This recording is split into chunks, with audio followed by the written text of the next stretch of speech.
fellow guitarists. That was a course of the blues in the key of G, and kind of a basic chord pattern, which most of you already know. And to start this tape, I thought I'd play a couple of courses of the blues. Actually, it was 3 courses, I think. If you notice, I played a little intro. And in the course of my seminars and clinics, for the lack of a better word, clinics, I feel like I'm a doctor or something. I notice a lot of young guitarists that are very good players, but don't seem to know some of the basic procedures in playing with a group, or playing professionally, or playing before an audience. And one of the things is like learning to take and knowing how to take an intro, or taking an intro.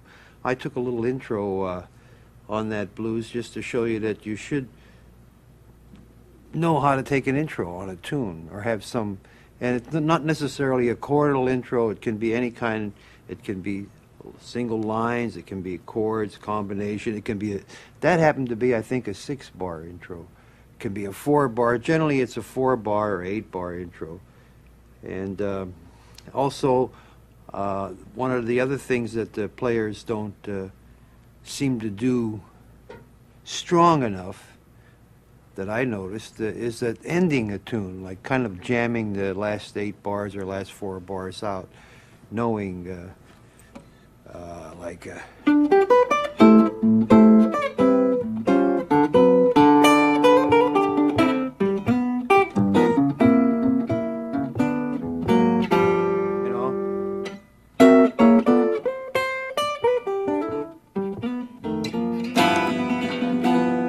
kind of knowing how to end a tune. It's quite important. It kind of shows where you're at in your playing or career or whatever. Now that was a basic blues pattern in the key of G. Key of G is a good key for the guitar. And while I'm at it, a couple other things. If you're a solo guitar player, keep out of the key of E and A and D. Play a couple tunes or 1 or 2 tunes in those keys, but do not play more than 1 or 2 tunes together in the key of E, A, and D, because my theory is that you start getting the drone sound of the E and A and D, and it doesn't matter what you play, how beautiful the chords are, and those chords can be very beautiful in the key of E and A and D because you have open strings, but you'll put an audience to sleep, and yourself too. So always try to play, if you play in the key of A, play maybe the next piece in the key of C or E flat or B flat, even though we all know that those are the prettiest sounding keys on the guitar. That was just an aside, had nothing to do with the blues. So anyway, I'm going to talk today a little bit about chord patterns and blues, and I'm using the blues as a format, and this is sort of off the top of my head, and what to do with a blues chord pattern, or what I would do with a blues chord pattern. So basically, I think we all know the 3 chords that go into the blues. In the key of G, I'll play maybe a 12 bars to show you the basic pattern. So here we go.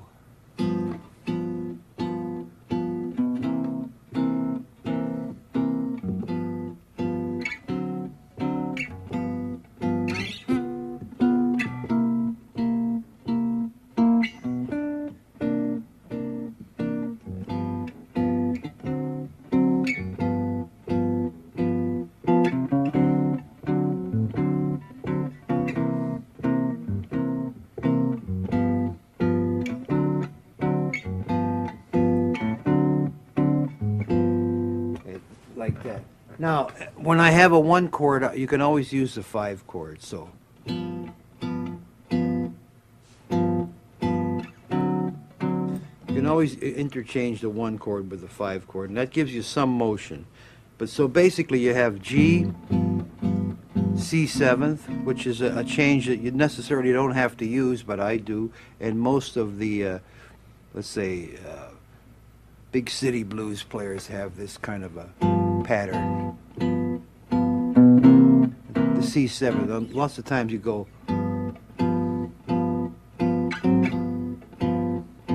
there's no change involved there except just a half step. You can always move a half step into your chord. You can always play half step above the chord that you're playing. If it's G, you can always move A flat into G, which, by the way, A flat is the flat 5 of G, or the flat 5 of D, rather, and D, 7th, is the 5 of G. So, see the same voicing? Anyway, so here's the basic pattern again. G, C7th, G, here is your 5, back to your root, C7th, back to your 1 chord, here's your 5 chord again, now you can stay on your D7th chord, or you can go back to your C7th, which is done a lot. And then here's your 5 chord again. So that is a basic blues. There's some little variations on those chord changes, but basically it's in the key of G, G, C7th, and D7th. Now, as you become more involved in playing the blues, you start to embellish them a little bit. So you might go like, first of all, those are plain dominant 7th chords, which is a good sound. You don't want to play chords like, it's too thick, too heavy. These are chords that you would use for rhythm section. The great Freddie Green played these kind of voicings. So now you can embellish a chord a little bit by adding 9ths, 13ths, raised 9ths, and not necessarily flat 9s. Flat 9 is not a change that you would want to play in the blues like it's a flat 9 voicing in the blues it's not wrong, but it's not a good sound. It's kind of takes away from this character of the music that you're trying to play when you're talking about blues. The raised 9 is a very good sound for it. So you can embellish your chord by adding 9ths, 13ths, or raised 9ths, and you'll get this kind of a sound.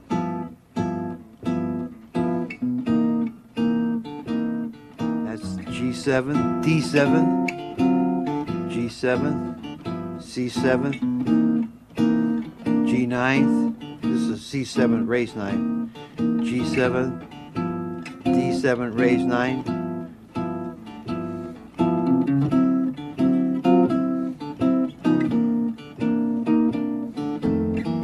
that is just moving 3 steps. You can do this too. You can always move, what is the word? Parallel? The up and down. You can always move 3 or 4 frets up and back and forth from the chord to the chord that you're going to. If it's a D9, you can always do. With what makes it sound right is if you use embellish your harmonies a little bit. If you use plain, you get sort of a country western sound, but if you use 9ths or raised 9ths, if you add color tones, I call them color tones, to your harmonies, you get a better sound. And it's generally a very good idea to follow suit. If you use a certain form in your voicing on the guitar, to continue to use the same form not to change from, not to make a big change. In other words, if I'm doing this on D7th and I'm going to G, I might as well go. And that is exactly the same form. Only I changed the root.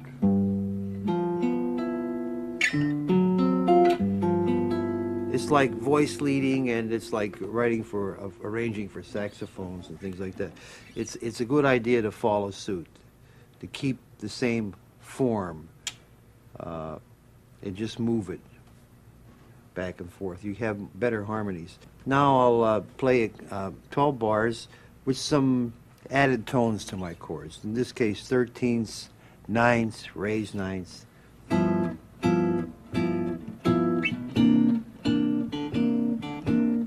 Here's my D7th, which is the 5.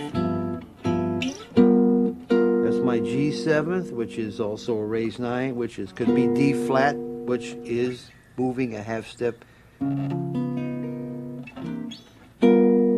C7.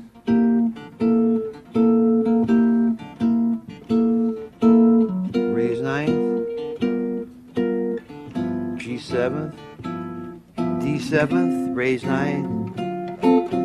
C7th, C9th it is. G, D9th. D7th, raised 9.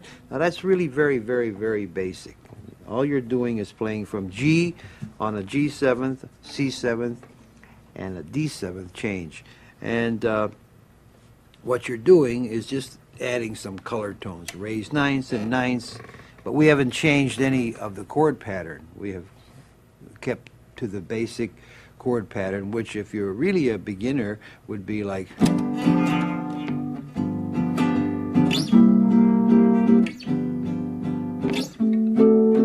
what you're playing.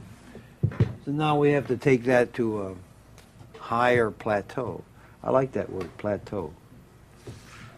Let's see. So now, we already did that. We added some color tones, I call them, added 9ths and 13ths.